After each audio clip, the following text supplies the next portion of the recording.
Shut up, listen up, everybody, what up? Gonna put it in a podcast, boost, what's up? We talk, we laugh, we sing, we dance, we'll do anything if you give us a chance. We'll play one time, it'll help us out. All truth, no lies, no, it's never a doubt. If you like rants, tirades, and honest opinions, we shoot from the hip and we're here with precision. Give us one chance to play Opinion Bros podcast.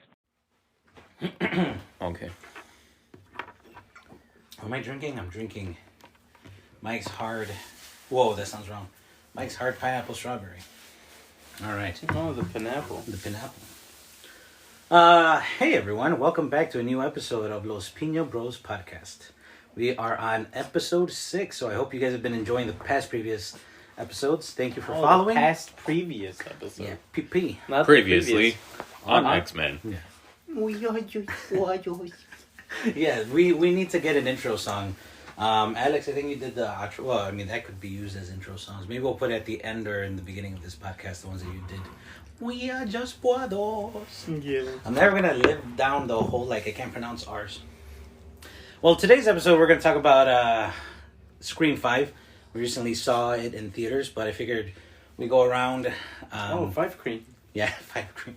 We go around and just introduce ourselves. Again, I'm one of your co-hosts, Armando. Or should I get a podcast name? I guess mine would be Bat Hombre. Well, it's your Instagram name, no? Mondo Man Jr. Or Mondo Man Jr. And I am... Mondo Man Senior. That would be our father. Yeah. I'm joined today by my two brothers. Alberto 333. Mr. Pina Zombie. And Beignet is in the room as well. We have our mascot, Beignet. What kind of dog is she? She's Shih Tzu? a Shih Tzu? Shih Tzu? Shih Shih Tzu mixed with something else, I think. Oh, you're a mutt? It's okay, man. It's all right. You're a good girl. You're a good girl. Yeah, say hello, Beignet. Hello, Beignet. Yeah, roll. Yeah. You know what I'm talking about. Yeah, no, don't take it back Okay. to episode 2. Yeah. Episode 2 about, no Shaggy, no Shaggy, no Scooby, not like that. Yeah, not like this. Yeah. So before we start talking about, we're gonna do a non-spoiler review and then go into our spoiler portion of the Well, we're episode. doing a non-spoiler review? Yeah, because the movie just came out. I don't know. I mean, is that...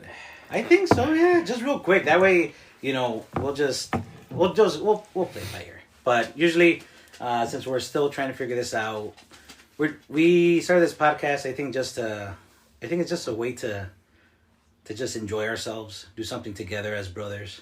I think it's fun just laughing at shit. I had a lot of fun in the last episode. But before we go, what's up? Yeah. Yeah, bro. I figured we talk about what we've been watching or playing or reading before we talk about our main topic today. So, Alex, why don't you start off? What you've been playing or reading or whatever. I'm still watching Vikings. I'm almost done with it. I'm on the last season. Just got 10 more episodes. Still pretty good. Not as good as the first 2 seasons, but still pretty good. I'll watch Peacemaker. Yeah. It's pretty good. It's funny. It's clever. It's a good time. But I don't know. I think that's it. You haven't been playing anything? No, I've been going through the Assassin's Creed video game franchise starting from 2 because the first one sucks. How many are there? I don't even know, and I follow video games all the time, so there's a million out there. Which one are From you the playing right Xbox and PlayStation or the console, it's Assassin's Creed 2, Assassin's Creed Brotherhood, Assassin's Creed Revelations, Assassin's Creed 3, Assassin's Creed Liberation, Assassin's Creed Black Flag, Assassin's Creed Freedom Cry, then Jesus. Assassin's Creed Unity. What about Russia, China? Unity Syndicate, Oh, Valhalla, Origins. You're making some of those up. yeah, they did too. And then Odyssey, and then it's China, India, Russia. India, Jesus. Wow, they just stopped naming, And names. it's still going strong. People love that. Well, the fucking next one is franchise. supposed to be Infinite. And then the one after that is going to be Infinity and Beyond. Yeah. And then the other one's going to be Falling with Style. Yeah. Which one out of the ones you've played so far has been your favorite one? The 2 is still, I think, the best one. Black Flag was pretty fun. 3 sucks. That's just a bad game. Is Black Flag the one with Constantine? Yeah, Matt Ryan. Yeah, Matt Ryan's awesome. He's good. Legends of Tomorrow, baby. What about you, Bitting? What have you been watching or reading or playing? Still Seinfeld. I watched Mimic 2 and 3. Both terrible movies. Jesus. Both on HBO Max. Yeah, they're on HBO. I was so excited to watch them. Yeah, I'm excited. Part 1 is still, man. That I know he had a hard time with it. We talked about it previously on the podcast. But I still love that movie. But yeah, 2 and 3 are pure garbage. I mean, the only reason you smell it. I like them is because they give me hope that I can maybe make a movie. You know, they're allowed to make. If you think something you do is shitty and no one's gonna like it, just look at those movies and see that you can produce anything. It doesn't matter.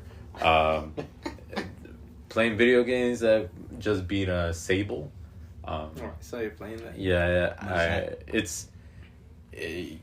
It's like this indie game. I thought it was made by 2 people. It looks like it was, but then I saw the credits and there's like a bunch of people. No, I mean that's fine. But the game is kind of buggy, but it's fun. It's kind of relaxing, soothing. What is it? You know who Mobius is? He was the artist. Yeah. It's based slightly on his artwork. It has like a cell shaded style, cool. like Wind Waker. And I guess maybe they had gotten the idea for this movie.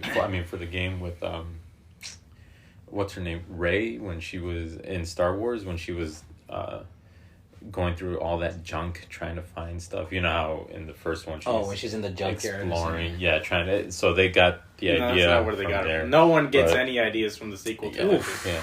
But the idea of not working on something. Yeah, that's another subject altogether. We'll do the 9-part Star Wars. Nah, we don't have to. We'll just do 6 of them. That's fine. But yeah, no, it's a fun game. It's cool looking. I wish there were dragons in it. It reminds me of Panzer Dragoon. I mean, I don't know if a lot of people. It came back with a remake of the first one, but for real? yeah. Is that on PlayStation? Yeah, it's on everything.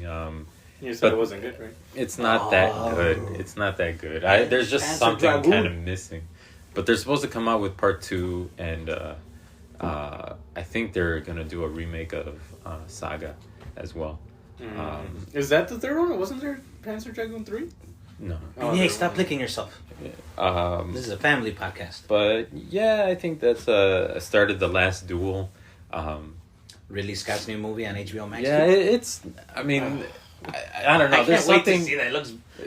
There's something dumb about it. I don't care too much, but then what it is, I was like, oh, that's actually pretty interesting, because like the first hour or something is from Matt Damon's perspective, and then the second part is from Kylo Ren's perspective. Yeah. No, Kylo Ren, not Adam Driver. It's Kylo Ren. It's all Kylo Ren. Yeah, but no, so it's cool. And then I stopped it at the third part where it's from the girl's perspective, and it literally says right there. It'll be like chapter 1.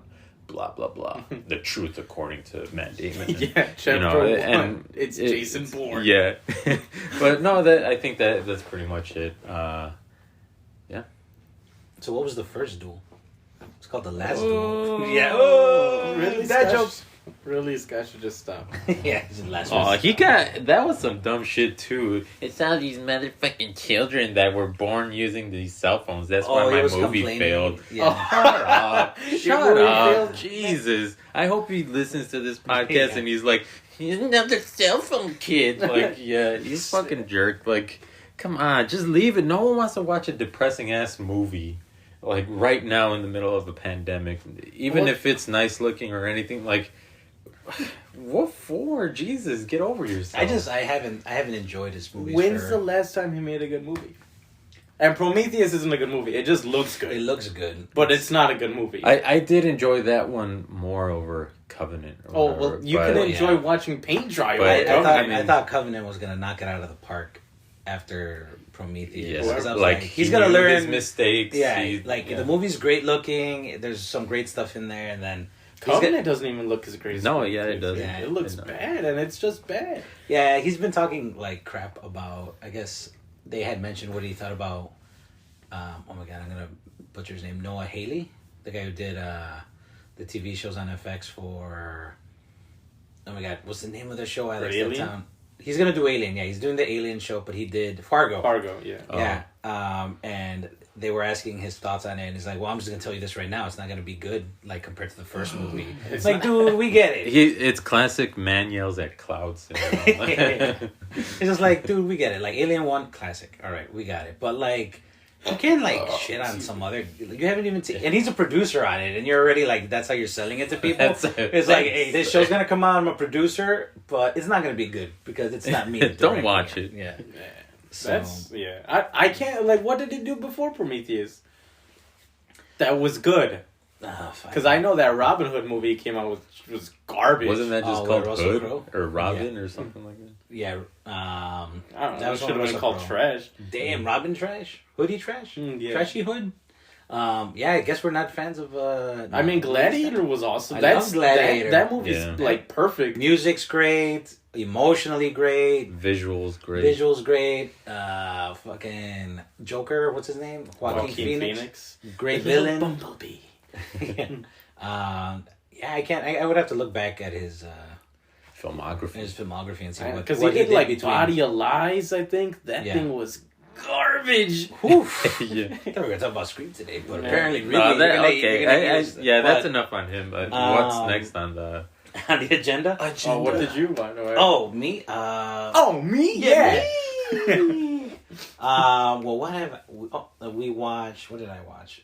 Yesterday, I had the kids watch some of Ace Ventura with Jim Carrey. So my kids are not at the age to be watching those like Jim Carrey movies, but I just can't help myself. I just want to see their reactions.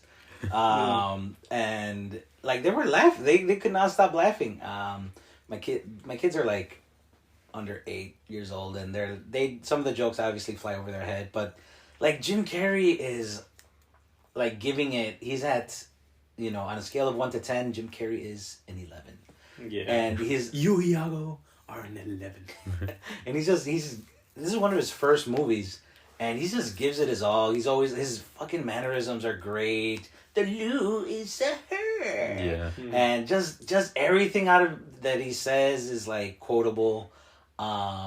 Just laces in. yeah, laces. Yeah. Well, they didn't get to that part. I was like, oh, this is Finkel not. I don't think is this. Einhorn. Yeah, I don't think this movie has aged very well. Like, it's not politically correct. But they haven't gotten to that part. But other than that, oh, you know what we did? Something we watched all together was Let There Be Carnage, the new Venom movie. Oh, yeah. What did you guys think of it? I don't think we should, like... I was sitting on the side, so I couldn't see the whole movie too much. I can hear it. Yeah, but I can tell you, like, it's whatever. I think what I did see, they could have done a better job. I don't like the lady from Dawson's Creek. Like, I feel like those movies. Yes. Like we've she's mentioned cool. Dawson. She's we a. keep mentioning Dawson's Creek. Yeah, We love the Creek. This is gonna turn into a Dawson's Creek podcast. Thing. We stand Bring back Dawson. the Creek.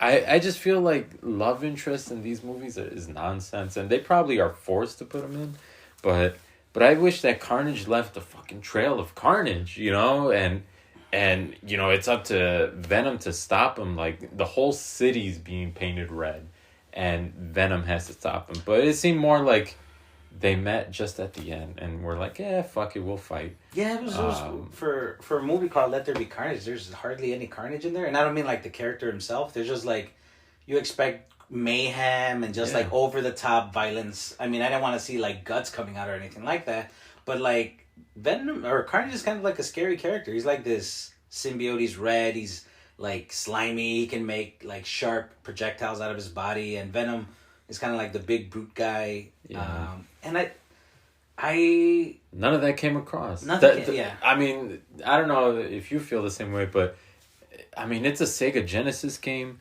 Maximum Carnage, I feel, does a better effort at, giving you the idea of like the whole New York City is in danger. Yeah. You know, some of the Avengers have to help, and Spider-Man and Venom are teaming up. You know, two arch rivals or whatever, and they have to team up to bring this guy down. You have to put aside their past differences. Yeah. And I mean, because Spider-Man doesn't exist in this Venom world or whatever, but yeah, we will get to those Tom Holland movies, Alex. I know you love it. You mean Uncharted? I like that it moved fast. Like, it wasn't like a 2.5 hour movie. Like, sometimes you just want to sit back and relax and enjoy the ride. But I guess it just wasn't enough. It wasn't a ride to enjoy. Yeah. I think Tom Hardy did a good job as Venom.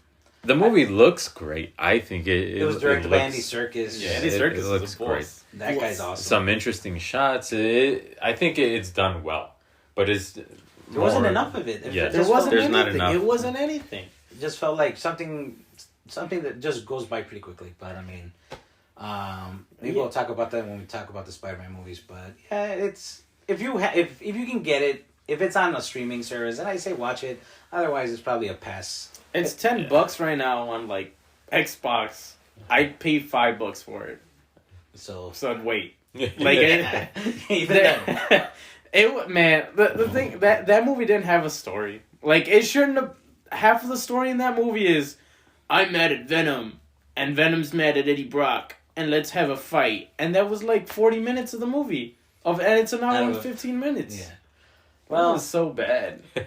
It should just be like, let's go kick Carnage's ass. They had no idea who that was. I think the fight scene at the end was alright. But yeah, it just felt weird that they didn't, like, for them to be like these two rivals, they don't meet each other until the end, which I thought was really... that's like saying if Batman fought, like, Joker in a movie, but he didn't meet him until the ending of the movie. Like, that's weird. Like, you kind of want to see their interactions, and there's very little of their interaction until the final fight. And then Al Capone turned into a bad guy or something, right? Yeah, the actor, I don't remember Toxin. his name. He's a character called Toxin. He turns into another symbiote, and so I think each movie is a symbiote. That's starting to get kind of... He needs to fight somebody that isn't, like, that looks like him. Yeah. Fight Morbius. Shriek would have been cool fight to fight. Craven. Shriek and Craven. Cool. Doppelganger.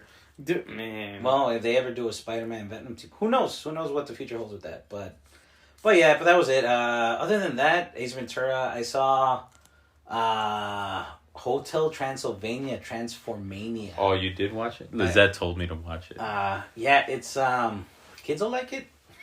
I like the last one. I actually like all the Transylvania movies. Adam Sandler didn't do this one, right? Gendy didn't do this one? Gendy tried. How do you say his last name? Tartakovsky. He wrote it. He didn't direct it. It's two new directors that have worked with him in the past.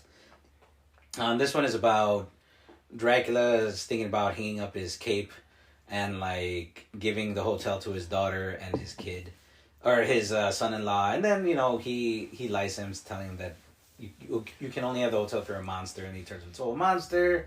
Dracula turns into a human, and comedy ensues. But yeah, I mean, kids will like it. I'll probably have Natalie do like a review on it. Yeah, kids review. Upcoming back episode. And I'll have her do like a hardcore rated R one, like kids review of Saw. The Saw franchise. Or Requiem. Nightmare on Elm Street. Yeah, Requiem for a We'll Dream. do Requiem for a Dream. And then everybody dies, and everybody is sad. Well, yeah, I think that I saw Peacemaker on HBO Max. The first 3 episodes are up. I won't get into that much because Albert hasn't seen it, but I've been loving it. I've been laughing.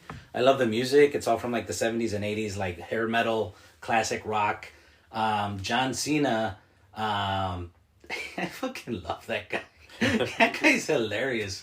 When I can see him. Yeah. But yeah, like he's in it. T-1000, Robert Patrick's in it as his dad. And you can tell that the director James Gunn is having fun. He's doing stuff I don't think Marvel will let him do, obviously. You wouldn't see the stuff that they do on Peacemaker on Disney Plus.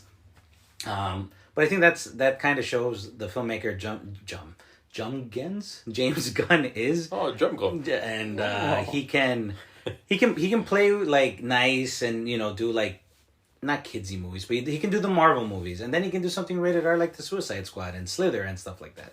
So it shows that he has tremendous range. So I've been enjoying it. I'm excited to watch more about it. But yeah, I think we've pretty much caught up with what we've been watching. We're still in the middle of January, and I just thought maybe we can take a minute. We've lost a few people, and we just Betty White had passed on the 31st, and John Madden had passed, and Bob Saget had passed just this week. Uh-huh. So I just wanted to maybe take a little moment to talk about, if you guys want to talk about them real quick. I was just telling Albert before, like, if you want, I can start. Was with Betty White. I always thought she was hilarious.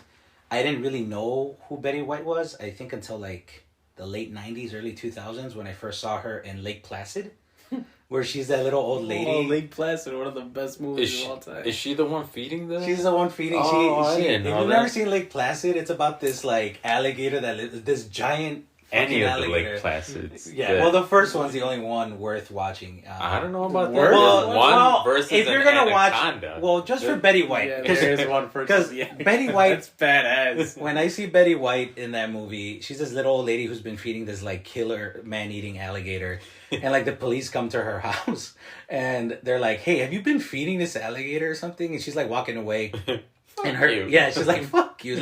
She's like, "Hey, look."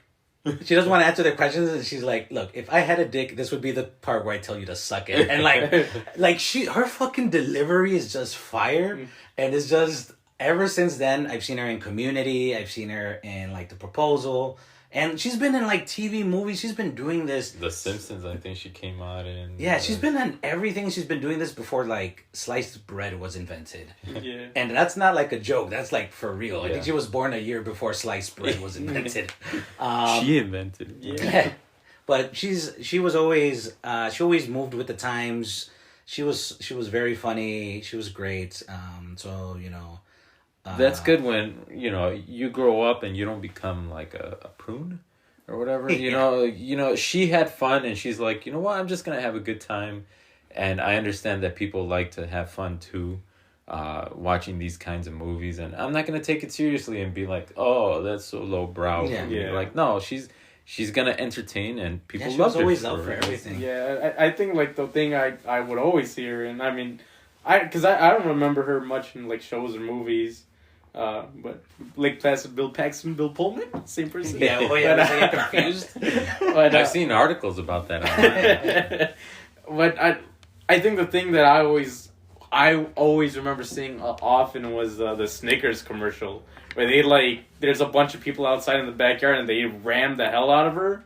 Oh, and then she falls down, and then they give her a Snickers, like, you're not you when you're hungry. And then she starts talking normal or whatever. Yeah. But I remember that was great. That was a great commercial. Yeah, she was always fun to watch. John Madden. I'm like, I like watching football with my brothers or with my dad, but other than that, I don't really watch it. But like John Madden, whether or not you watch football, he was like everywhere. Yeah, he was in he's a good guy. commercials. He was always fun with his commentary. I mean, he had games named. What do you after think, the him. kicker's Superman or something? Yeah, I think that's how I knew him, was from the video games. And when we first got PlayStation, when that came out, and we got Madden 99, I think it was, that came with it. And I don't care for football really. Watching it with you guys is fun, with Bobby, but I had no other games, so we would play it a little bit. And what we always laughed at was him, his commentary, and whenever you would try for a fucking field goal and you'd miss, he's like, "You think that he's the kicker Superman or something?" It's like, that was just the best line, and we still repeat it all these years later. We still come back to it, throw it in randomly. He said a bunch of other funny stuff, but that one No, has yeah. always stood out. I mean, yeah, just playing. I mean, getting the PlayStation for the first time because we didn't have any games except for that and the demo disc, right? Yeah. For the Yeah, Crash the demo Bandicoot disc, and yeah. Metal Gear Solid. Yeah. But yeah, like putting it on, I remember seeing him in like the full motion video or whatever. Oh, like, that was great. welcome to Madden. We got this going on. We're gonna do this. The circle over here is gonna go this way. I'm like, all right, let's go. It was always like a draw. Like you'd want to play that game just to hear him. Yeah. Yeah. To be part of it. Yeah, that video was fun, and then you press start, and then you play like blocky characters. Welcome It's to like, Madden. this looks nothing like. Yeah. But he's fun. Like Yeah, I just he's- want to replay that intro video. He's awesome. And then finally, but not least, Bob Seger. Bob Seger. Yeah. Turn the page. Yeah. Bob Saget. I was born in the 80s, but I was a child, I guess, of the 90s, and Full House was like a show we would always watch together. And he, Bob Saget was Danny Tanner, and he was like America's father. Like he was always the cool dad, neurotic, always trying to make everything clean. He was always there for his kids. So he always seemed like a good guy. He was always funny on America's Funniest Videos. Yeah. Even though I think he didn't want to host that show, but everybody was so in love with his like fatherly presence.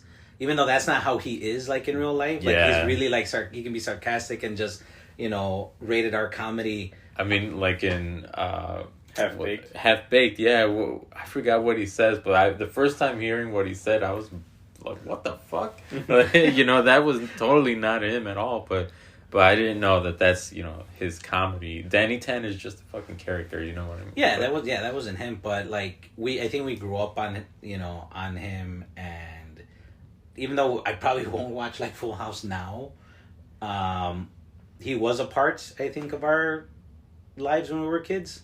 So and yeah, like his podcast was great and funny. He always seemed like a sweet guy. Whenever you would hear him and Norm Macdonald, who also passed away last year, were like best buddies, and they're probably just having beers up in heaven. So, but no, R.I.P. to these three. And yeah, I just figured we'd just take a moment about these guys.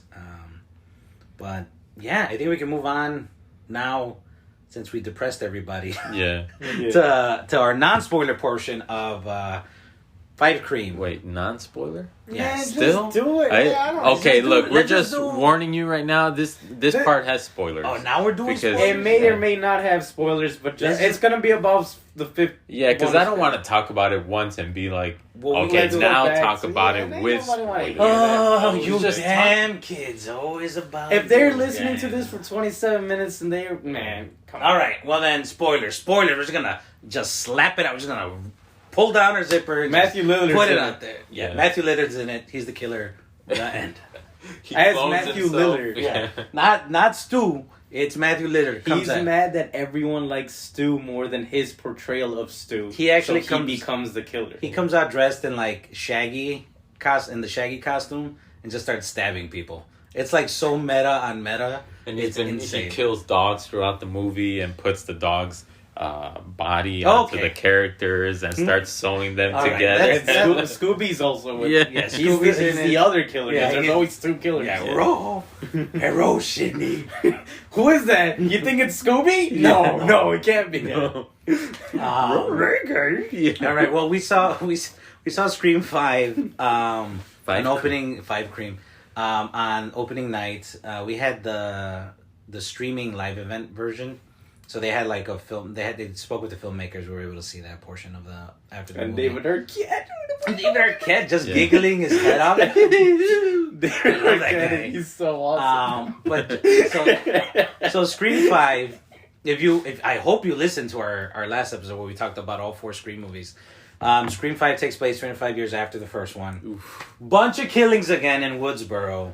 We have a bunch of new characters we're following, plus the 3 returning legacy characters of Sydney and Dewey and Gale. And Sydney's mom isn't a part of this one. Jeez, She let her. escaped. Just let her. Yeah, I Just leave can't her agree. be. Like she's done. She's dead. She's been Yeah, dead. let her rest in peace. Where do you guys want to start off on? Do you want to talk about the characters first? because I personally enjoyed the movie. I thought it was a worthy sequel. After watching this, not well. I mean, I don't know if I'll spoil it, but like I kind of want to see where the new characters are gonna go. Like I feel like Sydney and whoever other surviving characters. Why sorry saying Sydney survived? Maybe I am. Yeah. Well, let's just show we. Sydney survives. Yeah, survives. this is spoilers. This is all spoilers. Yeah, it's My boy Dewey gets it. I think he gets it in a badass scene. Dewey is probably the star of this one. But I think I'm interested to see where the character's going, because all I've been thinking ever since the movie is like, I can't wait to see this. And I hope it does well, because I really think that they did. Like, if you've only seen the first one, I think you can see this one. Almost like a direct sequel. Alex. Yeah, I thought it was. Did you like it? Did you not like How many pineapples do you give it out of Yeah. 4 pineapples? Yeah. I thought it was good. If this was put after part 2 and instead of in the placement of part 3, I think it would be great. So, yeah, I think it's good. It's fine. Like, it's worth a watch. It's definitely worth a watch. Yeah, I mean, that's where I'm at too. If I had to choose, like it, did not like it, I say did not like it. It's worth a watch if you've seen the other ones, because you might as well watch this because of the legacy characters and whatever. But I thought it was too safe. There's nothing really that stands out about this one. I think, too, that where they say safe is... Well, Dewey gets it in here. And I think by killing him, it shows that now, like, no one's safe.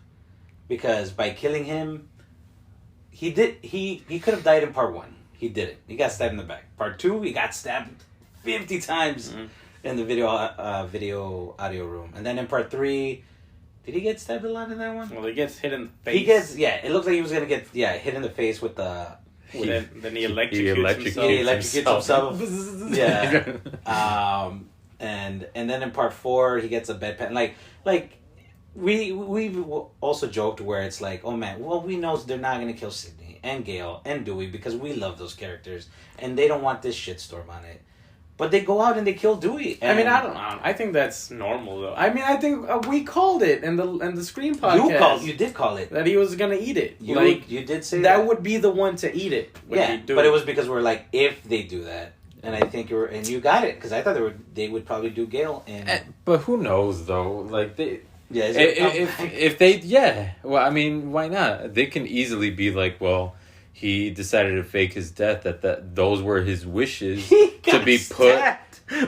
He got stabbed in the stomach in part 2, like, and whatever. in the spine, maybe, like from maybe, crotch to sternum, just all. Maybe he's a robot. Yeah, and he has blah blah blah. Yeah, you know? Dewey-Bot 2.0. Dewey, but again, Dewey in this one, I call him Old Man Dewey. I think he's like.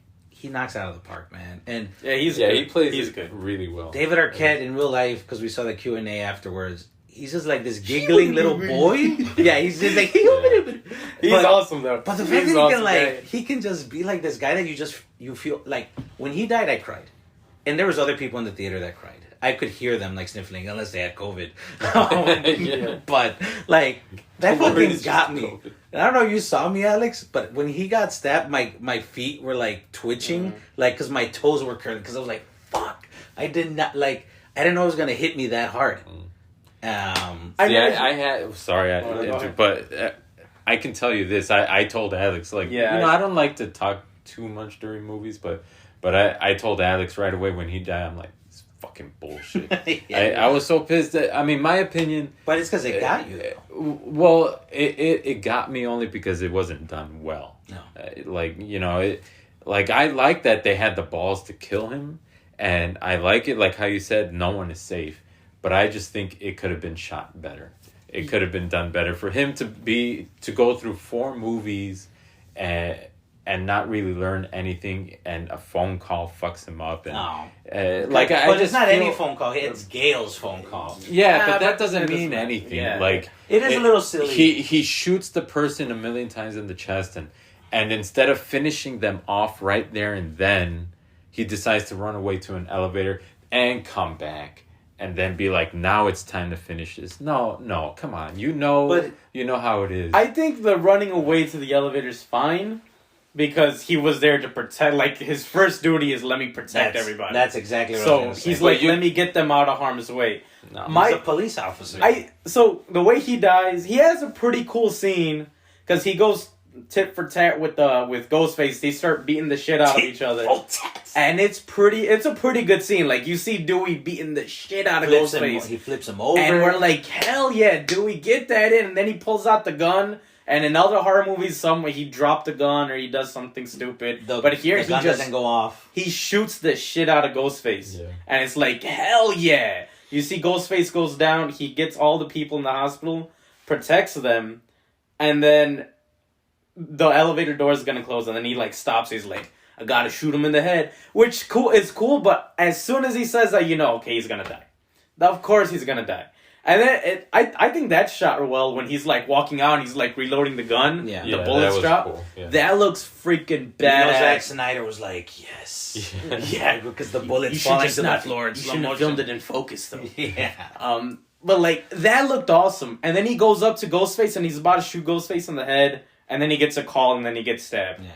That is stupid. That, like, to get killed that way after you were such a boss right now, like, we were talking about it, he should have just straight up killed Ghostface right there. Yeah, that would have been totally different, and I would have been like, oh shit, they're killing him just like that. In the middle of the movie, I thought they were going to have the balls to do that. Yeah. But no. That would have been cool. You kill Ghostface there, and if you want to kill Dewey, like, we were saying, like, maybe he goes back to the trailer after because he thinks it's all over. Yeah. And, like, he's, like, putting his gun away. And then that's when you have a Ghostface kill him. Like, oh, shit, there's another one? Yeah. Damn, that would have been awesome. I assumed that there was going to be one behind him when he was about to shoot that Ghostface. Yeah.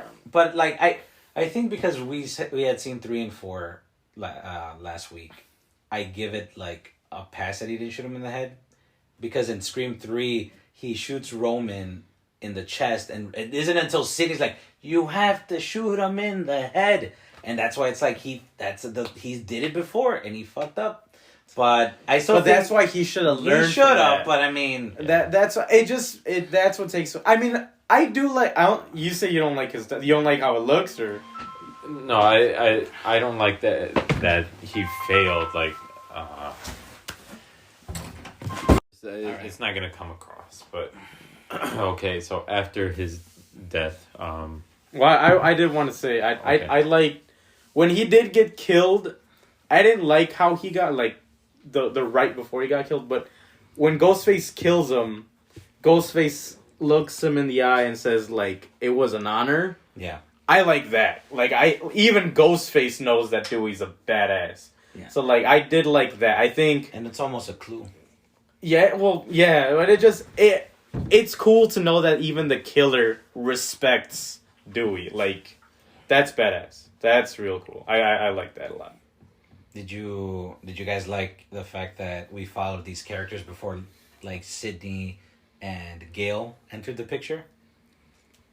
Yeah, I didn't mind the characters. You know, like, I think in Scream 3, I'm like, when is Sidney gonna come out? Come on. Yeah. In this one, it didn't feel like that. I was enjoying it for what it was. Yeah. So, yeah, I liked it. And then when Sidney and Gail come out, I think it was natural. And now I got even more excited. Like, okay, now here are my characters. Yeah, they had a cool thing where... Because this time, when Sidney sees Gail, they full-on hug. Whereas in the other one, when they hugged, it was kind of like, do we hug? Or like... Yeah. And here, their relationship has changed to the point that's like, yeah, no, they do love each other. Like, They got each other's back, so that's cool. Like, just looking at that little thing is badass. That's really nice. Out of the new characters, did you guys have, like, a favorite? Jack Quaid. Yeah, I mean, he was hilarious. He also, I think, came out consistently throughout the whole movie. Yeah. I think, again, the other characters hardly come out. Because we follow Sam, who's a new protagonist, the new Sidney, who has a secret, which we find out is that she's the daughter of Billy Loomis. Force Ghost. She sees him as He's a already- Force Ghost. His CGI was good. Yeah, he looked good. His de-aging was pretty good. that He was- got his hair cut back. They called the Marvel people to help him out on that. And Jenna Ortega, who's the first victim, where she gets attacked but she survives, gets her leg broken, gets her hand stabbed. Again, young actress, great actress. And Sam, I think, did a good job having to make us believe, like, whoa, I'm the daughter of a serial killer and I see him. But And- he should have said that to be like meta is like de-aging. Same thing they used in Star Wars. That would have been awesome. We all get a little DH. Randy's kids were cool, or not his kids, his niece and nephew. I was glad they brought back the sister of Randy. Yeah, I really Yeah, that like was that great. too. Her line in there was cool too. She just comes in like, "Oh, all the suspects in my house. Randy would be so proud." Yeah. That's That little, awesome. I loved all the Easter eggs in here too. With that, like they had the mantle for Randy or whatever, like a The big- Randy Meeks Memorial. Yeah, Theater. the Randy Yeah. Memorial Theater. When you see Dewey when they go to his house, you see a box that says Tatum, which are her ashes, which is his sister from the first one. Yeah, that was sad. I don't know. That was, to me, that kind of I hit kept hard. tearing up for Yeah. everything. Right. So they got me. The Easter eggs were I think insane. Kirby's alive. Kirby's alive on Yeah. the YouTube page, which they didn't have to do that, but that's something everyone's talked about because if you don't see a body like on the screen, if they die off screen or in their middle of dying, like you don't know if they're dead or not. Yeah, especially since Ghostface can stab you a shitload of times. and In you this survive. movie, yeah, in this. See, you saying, sorry, I'm just Go, cutting no, off, but go. you saying like you want to see more of this franchise.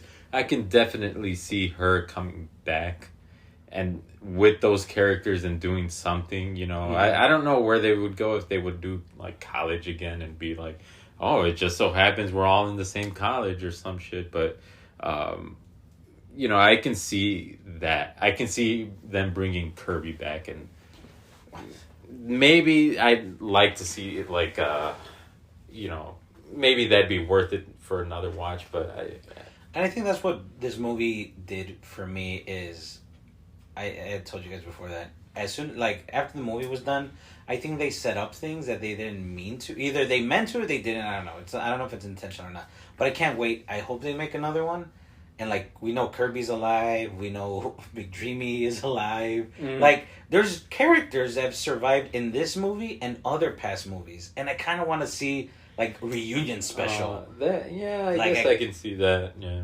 And in Yeah, here, because you said like they go after the survivors, so maybe they all have to join and be like, who's next? yeah, like Turns into Final Destination. yeah, it's like So, who's next? yeah, and it's like a final girls support group. Like that would be kind of interesting. Like people that might have PTSD or something, and you know, just so they know, there's other people that went through what they went through. The sisters are great. I love that we got Latinas in this movie. And they're not dumb. They're not dumb. Yeah, they could have easily been killed off right away. And no, yeah, that's another thing, a diverse cast. Thank you. Yeah, we got a diverse cast. The fact that there were Latinas and there were the stars were great. Yeah. But the fact that it didn't even matter if they were Latina or not. Like, you don't see them going like, hola, Yes. hermana, ¿qué pasa? yeah. You want to eat some tacos? There wasn't. Yeah. That's what I was gonna say. Like the thing that they used to do in Dexter season 1, where it's like, "Hola, hermano, hey, what's up, brother?" Like, Yeah, yeah, Bautista. we don't fucking need that like translation. Yeah, Yeah. you that's know? how we talk is like, hola, hi. Yeah. Mi nombre es, my name is. Yeah, they didn't tell him Mi to nombre es dial up me the llamo. Mexican. Yeah. You know? So, you know, thank you to the writers, directors for that. I think that was great. Just it's like, yeah, like again, it's diverse. Like Randy's kids are like, I'm assuming half like black, and so it's fine because it's like shit.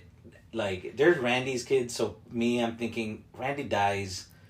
They're also black, so they might not survive. Yeah. And The black community is not safe in the Scream universe. yeah. Oh yeah, the other guy doesn't die either, right? That jock, he doesn't die. No, the brother, no. Yeah, they survived. No, yeah. Randy. So That's Yeah, no, they both survived. It's great. yeah, that's crazy. Yeah, like I think you said it before. This is the most survivors ever. Mhm. I was pissed too when I thought they were gonna kill him off because I think he was cool. He didn't get enough, but he was cool enough, and to like, man, if they make another one, he'll be even better. Yeah. So man, everybody has like 6,000 pints of blood in this universe. He got cut in the femoral artery or whatever. And he was still running around. Yeah. And man, but that kill is nasty. Or not kill, but that fatally wounded or whatever. Yeah. Like, it reminded me of Fargo. You just saw it recently too. So you remember when like Steve Buscemi's character's walking out, and then Peter Stormare comes out with the axe. Yeah. It's like, hey, yo, wait! And then he just boom. That's Yeah. what this reminded me of. Because you see him running away, and then Ghostface comes out of the barn. Yeah. And then he starts chasing him. He's like, wait, hold on. Yeah. And then Ghostface Yeah. just starts stabbing him. So I was like, I don't know if it was intentionally Fargo. But I thought it could have been a bit faster, but yeah, you got the spirit though. Yeah. Yes, I thought it looked cool, but I was like, man, they killed him and he was badass. because he's funny, and because again, you think he's a jock, he's like the football star, and I thought he was gonna be like, oh, I'm a badass, I'm strong, Yeah. but he's sweet. Yeah, he's Like, nice to everybody. He's a nice. He's not a meathead. He's a nice dude. I like that when he's making out with his Yeah, girlfriend. that was great. She's like, she's pushing him to have sex, and he's like, Yeah. Let's go to the room upstairs. Yeah. I'm not sure if you're the killer. Yeah. But I would totally have sex with you otherwise. Yeah, see, that was another smart decision. Yeah, it's like, so they're learning, and I think his sister probably steals the show a little bit more. Although he does have that fun scene when Kyle Gallner, who's like, I don't know if we're supposed to think he's suspicious because he's checking out his girlfriend. He's like, Kill this bar. He's like, he tries to threaten him. He's like, hey, I got my boys. What was it, Hobbs and Shaw? He's talking about his muscles. And so the killer in here is killing people related to like the first Scream, and that's why he's chasing Sam, the older sister, and Kyle Gallner, who comes out for 5 seconds. But he's badass. He's badass, such a good actor from Veronica Mars. And he's supposed to be the nephew of Stu, and they kill him off. So I thought it was cool that Sydney doesn't come in right away. Dewey tells her like, hey, this is kind of a different, like it's happening again, it's different, and tells her to stay away. And yeah, because this one's not really about her. And it's cool. Dewey tells her to stay away, and in any other horror film or something, they'd be like, no, I need to go back and finish what we started. But instead of doing all that bullshit, because Sidney Prescott and Neve Campbell is a good character and a great actress, and she's like, yeah, I'm not going over there.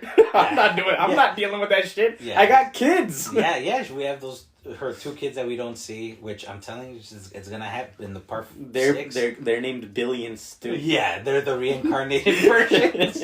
No, it's gonna be Randy and Derek because of Brandy and then her ex-boyfriend Derek. Man, Jerry O'Connell. Yeah, and O'Connell. But I love that dude. He's like, hey, do you have a gun? And she's like, yeah, I'm Sidney fucking Prescott. Of course I have a gun. Like, yeah, because she's smart. And so the killer's offing all these people. There's some pretty brutal kills. He's probably the most brutal in this one than he's been, I think. Although I think part 4 he was kind of brutal in that one. Yeah, he was pretty bad in that. But this one, I mean, they break Jenny Ortega's leg. Yeah. Which is nasty. He stabs the shit out of people. There's a lot of blood coming out of everybody's wounds in this one. Did you notice now, I mean, we haven't told them who the killers are, but did you notice, like, you kind of can tell which killer is which character? Because if you've noticed, when the first kill, Jenny Ortega gets stabbed like a bunch. When Dewey fights Ghostface in the hospital, it's like a bunch of stabbings. When Kyle Gallner's character gets stabbed, he just gets stabbed in the neck. That's a quick one. That's a cool kill too. Just what you? It was like nothing. It's just like Ghostface is right behind his character, like who's checking his car because someone turned on his car, playing Red Right Hand by Nick Cave, which was a good callback to all the Scream movies because that song's always in there. and he just this quick slash into the neck. that's a cool kill. I like that kill. And then the character of Wes, who's the son of Deputy or now Sheriff Judy, he gets it again, just like this simple cut to the neck. One stab. So I think you could tell like which killer was which character. Now when you look back on it, what were you guys thinking about? Like, did you already think you knew who the killer was? Yeah, we called it before we even started watching the movie. We're like, it's gonna be Wee Huey. Wee Huey is gonna be the killer for sure. Jack Quaid, the boyfriend. Yeah. Which Dewey tells when he meets the new characters, he tells the main character Sam like never trust a love interest. He's always the bad guy. And so yeah, Jack Quaid, son of Dennis Quaid and Meg Ryan, does a great job in here. He's kind of like the goofy boyfriend. Yeah, he is awesome. He is hilarious. And that dude is amazing. Yeah, he has a lot of good jokes. What does he say to Dewey Betting when he's like, yeah, maybe you're like, he's telling him like, oh yeah, don't trust the love interest, and he tells his girlfriend, do you remember what he says or no? Oh, where it's like, yeah, we're gonna listen to Drunk Sam Elliott here. Oh yeah. Dime store or whatever. Yeah, I thought that was hilarious. Yeah, that was. I mean, every time, like, especially in the car, like when they're trying to get out of Woodsboro, and he's like, no, we have to go back to my friend's house to get the thing. Like, well, why can't we go to a pharmacy? No, we can't. We got to go to my friend's house. He's like, no, yeah, let's go to fucking friend's house and die or something. I thought, that's perfect. My priority is to keep all my blood inside of me. Yeah. He has a lot of good lines.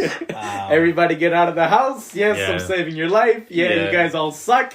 Yeah, saving your life. Someone's dad is picking us up. Yeah. I mean, he's funny. He was really good. For him being the killer, I mean, I guess, I mean, you guys were saying that you were already trying to predict it and stuff. Part of me is just like, you know what? I don't even want to think who it could be. Mm-hmm. I just let the movie play out, because they can easily throw you off with this and that and this. Make it super obvious that it's this guy, but then not really. But so I'm just like enjoying it for what it is. I think part of the fun is you're like, okay, it's this person, and then you're trying to come up with your own backstory, or like this is why I think this person's the killer. Like one of them, the other killer is Jenna Ortega, her best friend, Amber, who I think right off the bat was like super suspicious. Yeah, she's like, she's one. They cloned her phone. They cloned somehow her phone, which and doesn't somehow make not any bringing sense. it up. Yeah, it's not brought up. Like, oh, how did they clone your phone? How did they do this? That's possible. What I think doesn't make sense is just like how fast they were text messaging. Yeah. Like, if they were to clone the phone, sure, you can get the text messages and the calls, but like, why wouldn't Amber's phone be like? Amber's phone is texting Jenny Ortega in the beginning scene of that.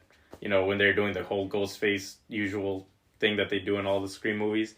Why wouldn't Amber reply? The real Amber reply.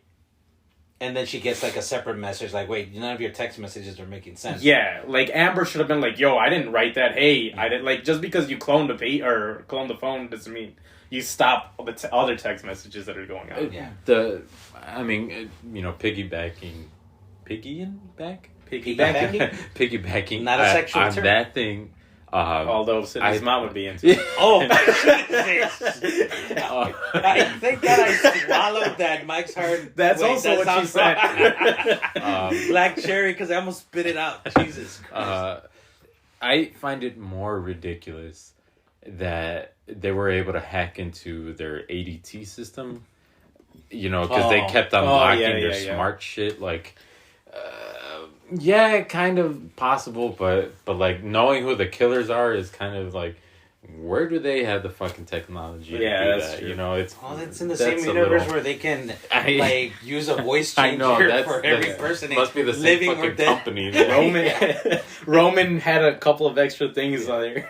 Fucking Acme Incorporated and shit. But what about their? Now that we know who the killers are, what about their motives? I thought it was... what were their motives, and what do you think? Well, their motives were talking about, like... Excuse me. Talking about how much they love the movies. So we find out that Richie, in the beginning, is like, oh, I've never seen any of these stab movies. and the whole movie you kind of see him like, oh, I'm watching them to get caught up, so I know I won't die. And he talks about how each one gets worse and worse, which is a commentary on like on sequels, because usually that's what ends up happening. You get, Friday 13 1, cool, 2, great, 3, and then all the way to like Jason Takes Manhattan, which is like scraping the bottom of the barrel. I've seen that one a lot of times though. That's a fun movie. He God. turns into a little boy at the end. Yeah, it makes no sense. Toxic. He gets hit with waste. New York sewer water. Yeah, and turns into a little every night at midnight. New York dumps all their toxic waste that can turn you into a baby boy. So it's just So it's Jason Goes to Hell's badass, and Jason X is badass. Yeah, Jason X in the future. Yeah, I do like that movie. I mean, they can be fun, but going on that is because you're not toxic. So there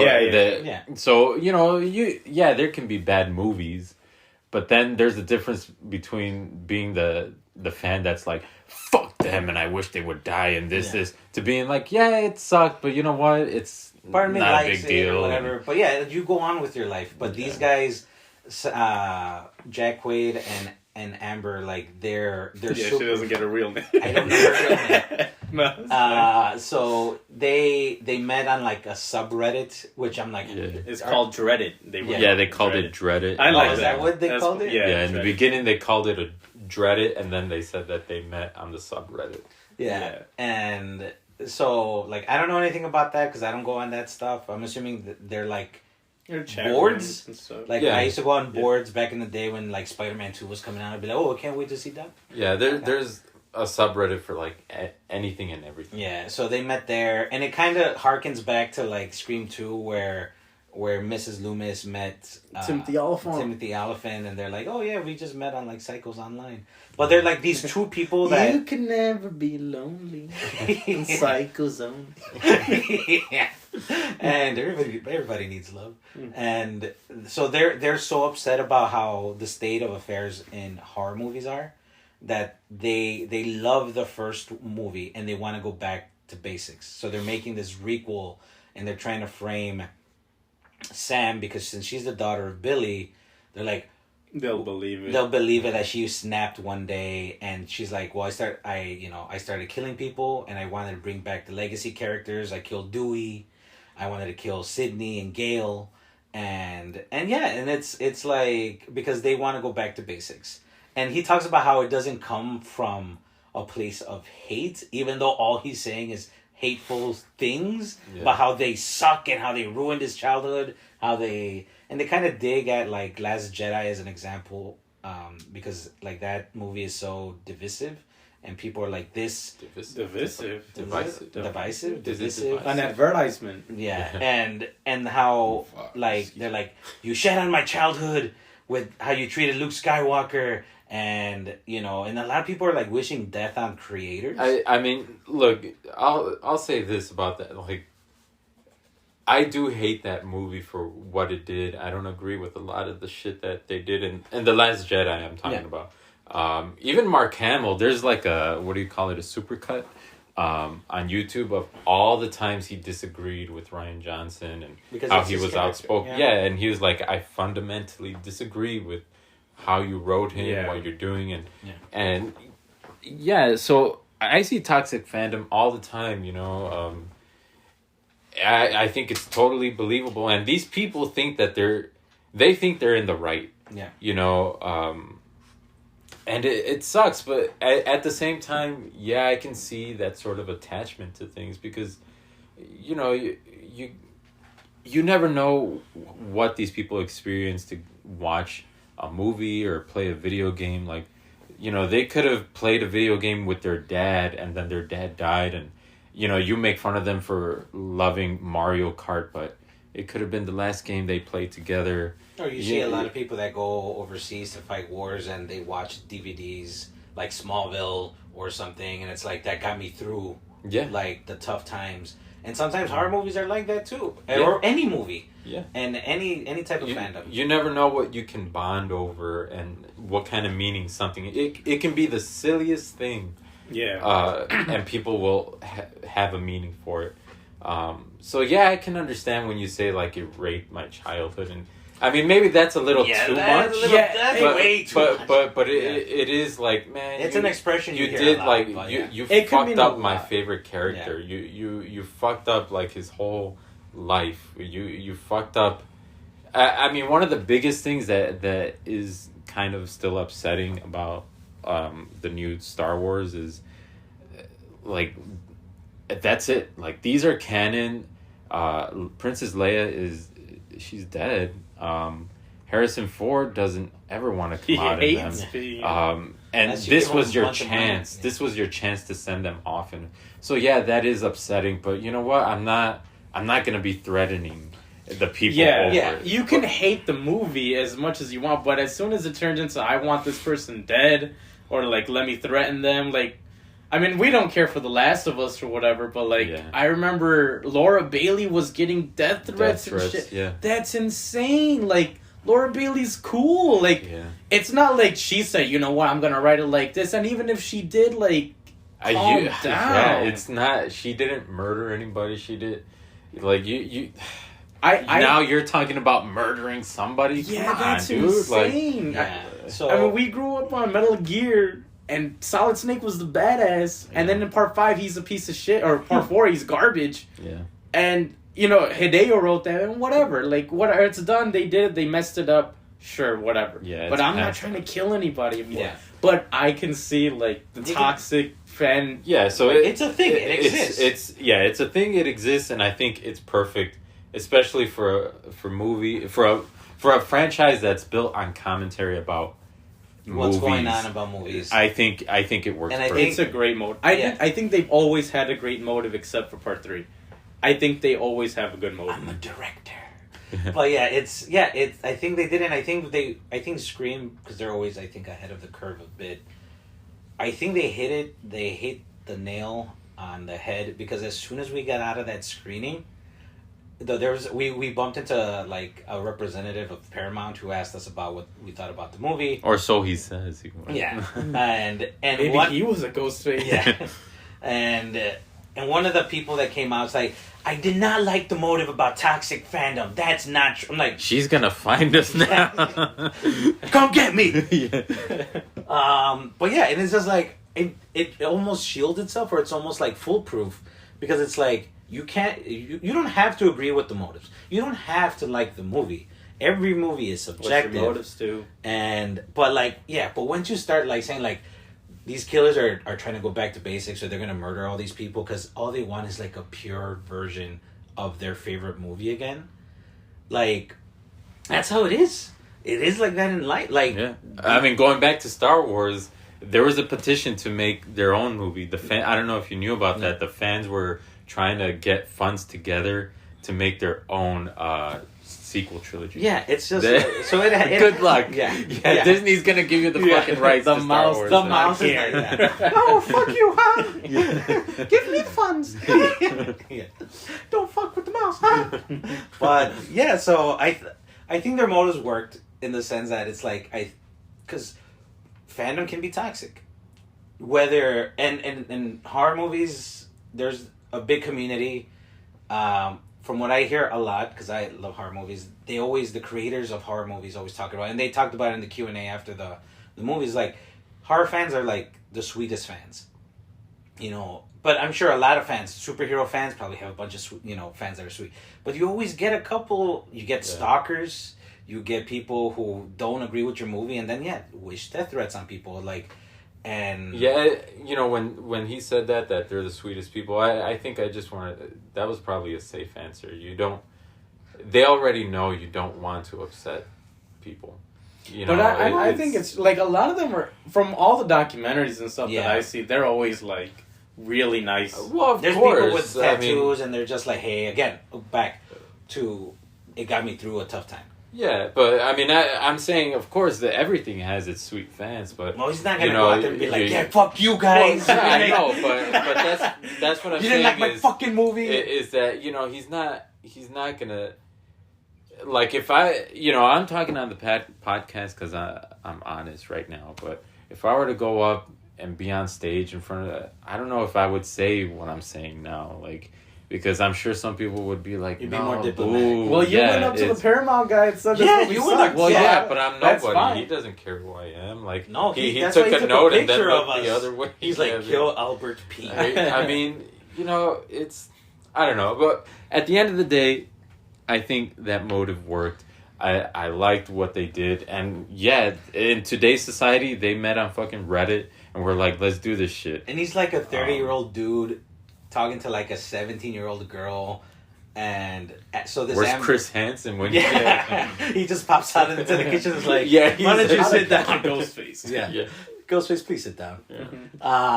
I think it does. It works in tandem with like what Billy says too, because he's like, you know, movies don't make people psychos; it just makes psychos more creative. Yeah. These guys are psychos, and the stab movies just made them more creative. Yeah. There you and now go. they just use that like, I want to make a better stab movie. Yeah. Like, Yeah.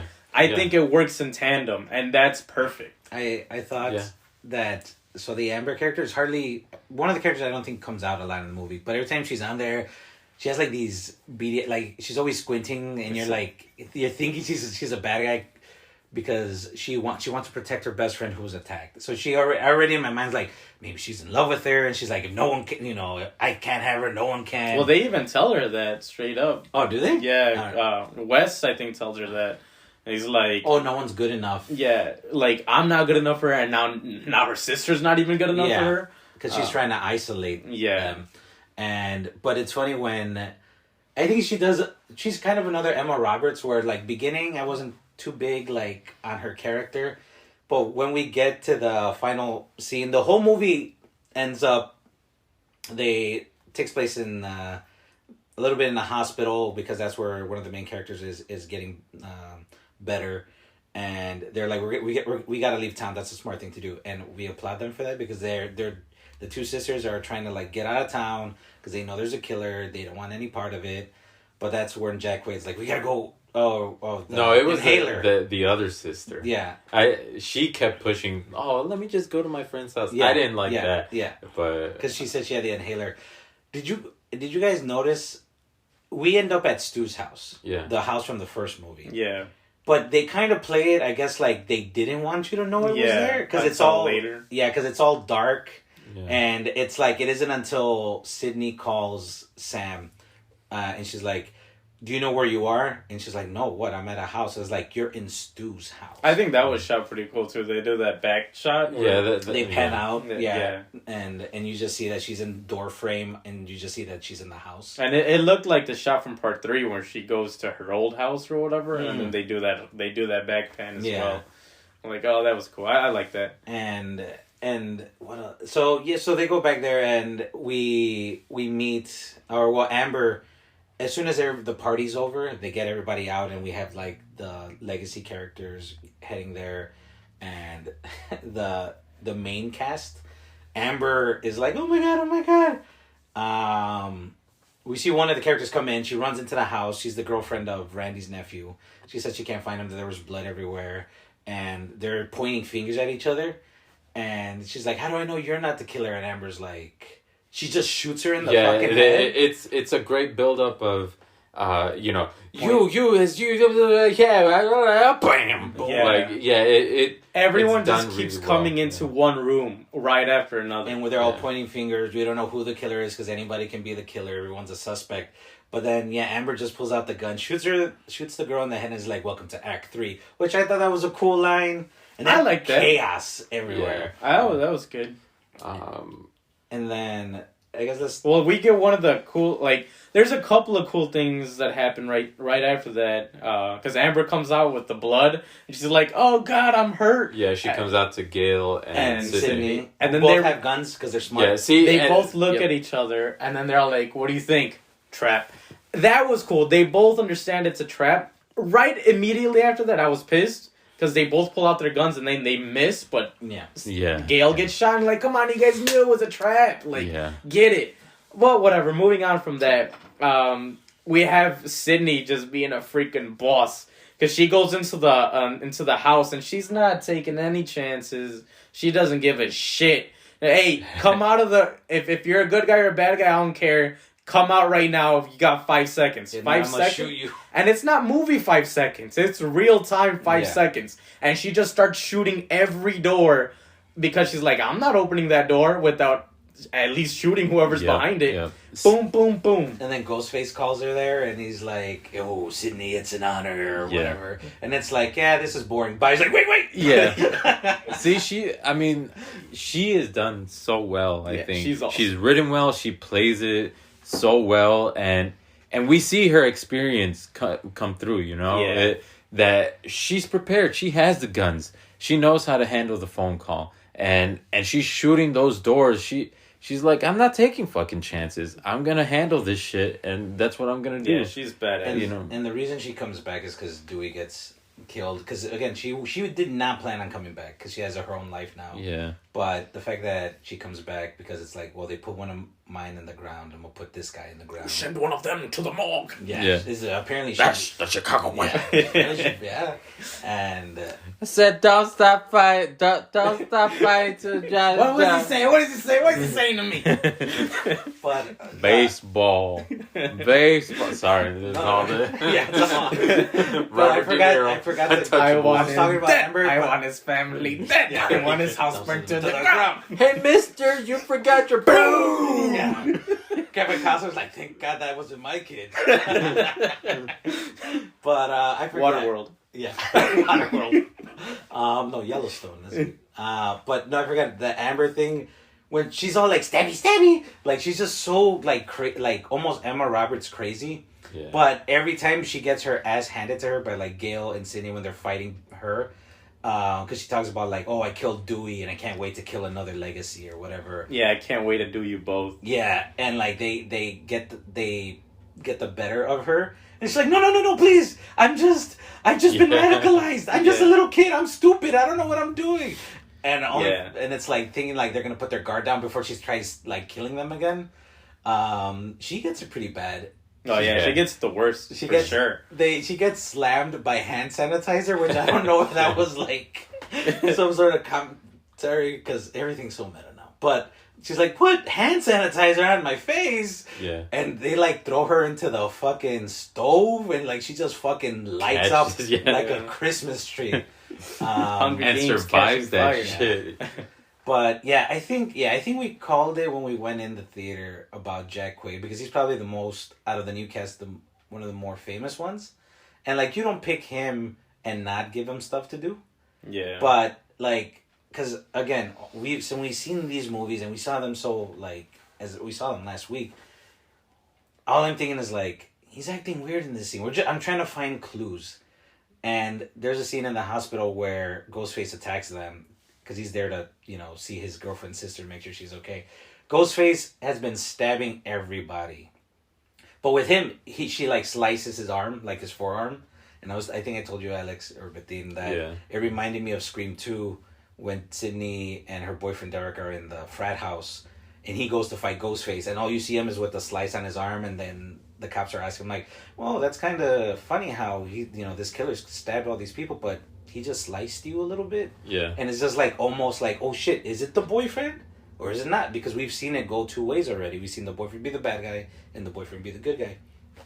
But that scene where he also does all these things where he gets hit in the hospital and Dewey's like has to carry him up. I'm like, you didn't get He just stabbed him in the arm. Why is he acting? Yeah, he's acting like he got knocked down pretty bad, and it's almost like you're waiting for Dewey to get stabbed, or when Sydney is fighting Ghostface and they go over the railing in Stu's house. And again, he doesn't help. He's coming down the stairs. He's like, just wait a minute. I'm trying to get the gun. Yeah, because you shot me. Yeah.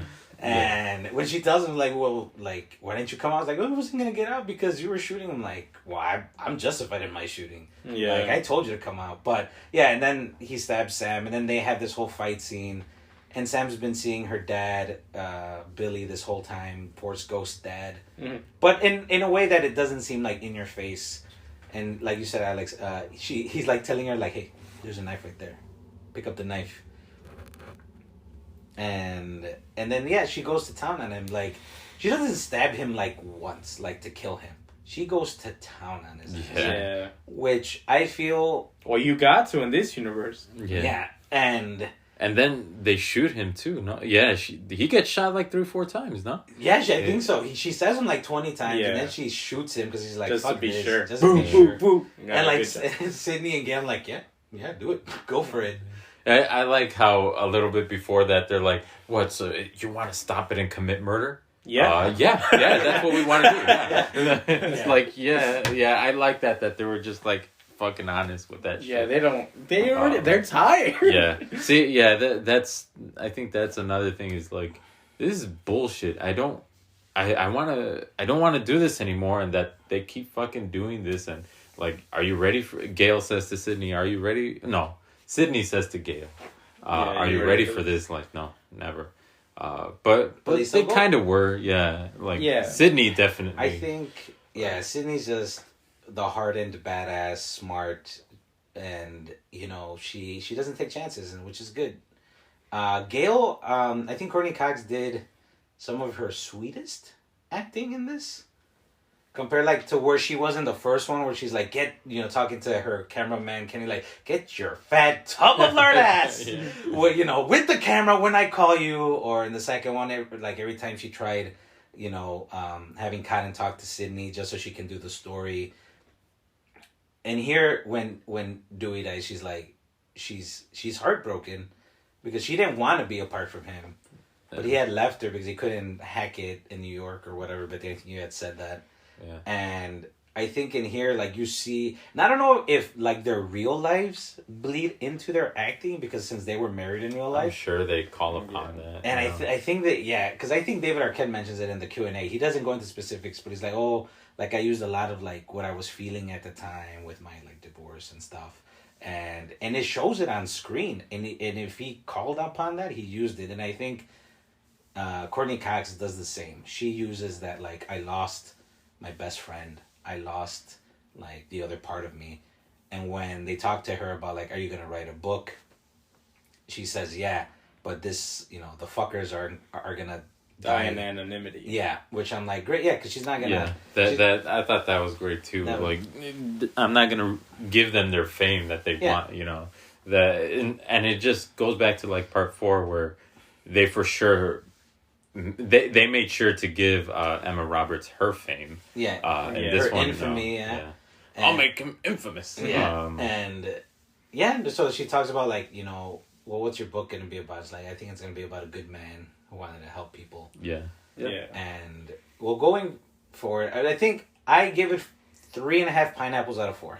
I think I enjoyed it. What did you think? What's the translation to pineapples to stars? Is that the conversion? I mean, there was a pineapple in the movie. I told Alex, I was like jabbing. I'm like, we're in the fucking movie. Yeah. No, I don't know. I don't like to give it those kinds of ratings, but watch it if you've seen the other ones. If you haven't seen the other ones, I don't think there's anything special. Yeah, Alex. I think it's a fun movie. It's cool. I definitely say watch it. We talked about a little bit about Knives Out, Rian Johnson. I didn't like that movie too much because it wasn't like a whodunit. You know who did it, and it just like there's a twist at the end or whatever. I think it's just trying to get to that point. I guess it's more about that, right? Yeah. Not about like what are the actual clues. Yeah, and this feels like it's a whodunit movie. I like whodunit movie. I miss whodunit movies. So like if you're in the mood for one of those where you're trying to figure out, oh yeah, who's this, who's that, like I think it's done well. I think it's good. Even though we told you who the killer. Yeah, even though we like, it's still a fun movie. Would you like to see another one? I mean, I think I said this before. Like, if the trilogy was 1, 2, and 3, and that was it, then that's cool. And then they made 4, and I think they ruined it because it wasn't a trilogy anymore. So as soon as you made 4, do whatever, do as many as you want now. It doesn't matter anymore. Like, you're not trying to make a trilogy anymore. You're not trying to make a beginning to end movie. You're just trying to make a franchise. So just go bananas. Go. See, yeah, you see go stab it. You see it like that. I don't. Yeah. Like I think about Alex from work, and I think he was really into Fast and Furious, and that he hates what it's become. But me getting into the later ones, I guess I never had that original feeling. Yeah, that connection. So I'm all down for them going to space and fighting aliens and Transformers crossing over with them with G.I. Joe. And, like I'm all for that. But like with this one, I had the connection from the beginning, and to me, like any more movies really dilutes it and really kind of like fucks it up for me. Well, I think we said in the last podcast, I think out of all the slashers, I think this is the most consistent, at least my favorite. It might be the best franchise of slasher. Yeah, and I want to see more. I already have my mind thinking about like what I want to see in the other ones, because we were always talking about like, wouldn't this scene be cool if they do this, or like we talked about how what happens if he did kill Ghostface in the middle of the movie, and then we're like, oh well, we know one's dead, right? So I think we're good, and maybe there's two more. Maybe that was a fall guy. Like it can go anywhere now. What I don't want to see, and again, because I think we brought up Star Wars a few times already, is I don't want them doing what that new trilogy did, whereas like you just bring back a legacy character in each movie just to kill him off. Yeah. I think that's lazy. I think that's maybe disrespectful, maybe not. I thought, and I know we disagree with how Dewey went out. I think he died. I think he was serviceable to the story. I think he died in a way that worked within the context of the movie for me. But I don't want to see like, all right, well, we're gonna see Gale go out in part 7 and Sydney go out in part 9 or whatever. Yeah, I think they did enough with the new cast to just be able to follow them. Yeah, like if they cameo in the other ones like Sydney and Gale, great. If not, that's cool. And I would love to see where this goes, because this one had we have two final girls. We have the two sisters, Sam and Jenna Ortega's character, which is great because we've never had there been, well, no, Sydney and Gale were, I guess, kind of two final girls, I guess, but like two sisters, or the sisters, we never seen a family, I guess, survive a horror movie. Because they're Mexican. Yeah, because they're Mexican. They're not Mexicans. Yeah. And the Latinos don't go down easy. Yeah, and then break her leg and we still walk by the end of it. Apparently, she forgot to get the machete though. And apparently, she didn't have any Uncle Chewies around. Yeah. But yeah, like I would love to see where the new characters go. I keep wanting to call them the Randy twins, but that sounds weird. Randy's niece and nephew. The Randy twins. The Meekses. The Meekses. Like they're also brother and sister, so it's like, look, they're going forward. I love that they both survived. Yeah, they're good characters. Like you just need more of them. Yeah, and I think going forward we can totally focus on them. And yeah, like I really liked it. I don't know if you guys would you guys want to score them? Like, what's your favorite? I guess rank them real quick before we go out. It's still 1 and 2 for me. At the very top, everything else is kind of low. Debate. So 1, 2, 4 is a little bit above 3, and then 5 is that was maybe the last one. A little lower than 3. But that could change. So yours is 2, 1. 1, 2. I don't know. See, it's hard to say because for me, I see 1 and 2 as kind of this back to one. back. Yeah, back to back. You have to watch them. All right, so we'll say 1 and 2, and then it's 4, 3, 5. Yeah. As of right now. Alex, what did you? 2, 1, 5, 3, 4. 1, 2. Oh man, yeah, because I kind of like, it does, because I actually really like 4. Yeah, I'm telling you, I've come around on that movie. But I do really like 5. You know what? I'll do 1, 2, 4, 5, 3. I think I need to watch part 5 again, because it might get the better of 4, but right now I would say 1, 2, 4, 5, and 3. Not to say that part 5 sucked, because I really, really liked it. I think 5 just gets the cast of characters better than 4 does. Yeah, that's why I like 5 more. And I'd rather see those characters. Like I'm glad a lot of them survived, because I could see the Meekses like filming a Ghostface movie. Yeah. Because they love movies, and then Kirby coming in, like, what the hell are you Yeah. guys doing? And them just having, like, I'd be down just to see the Meekses and Kirby having a conversation amongst themselves. Yeah. I think that'd be a great, like, 15 minutes spent. Yeah, it's like, there's, and we talked about it, like, there's survivors from past movies. There's McDreamy from part 3. There's Kirby from part 4. McDruggy from part 3. McDruggy as well. And yeah, and it's like, I think you can bring them back. So I'm excited. Oh, I guess one last question before we go out. Since I think the shadow of Wes Craven was over this movie, and I think, to me, it was a loving tribute to him. And they even dedicated at the end of the movie. Do you think that it was worthy for Wes Craven? I don't know how to answer that question. Yeah. I can't even name Wes Craven movies. Really, what is Nightmare on Elm Street, Nightmare on People Elm Under the Street. Stairs. See, I haven't the seen that Rainbow. one in a long time. I haven't seen that one. I mean, I don't know. Look, Well, you made all the Scream ones that you've seen. At the very least, like. Do you think it was a good enough movie? Like it didn't. Again, how you guys say. good enough- I'm just gonna keep it short. Look, the movie works for what. Like, it works. It's functional. There's nothing where I'm, like, confused. Like, oh, that was edited poorly. Or where was that time jump or anything. So it's a solid movie.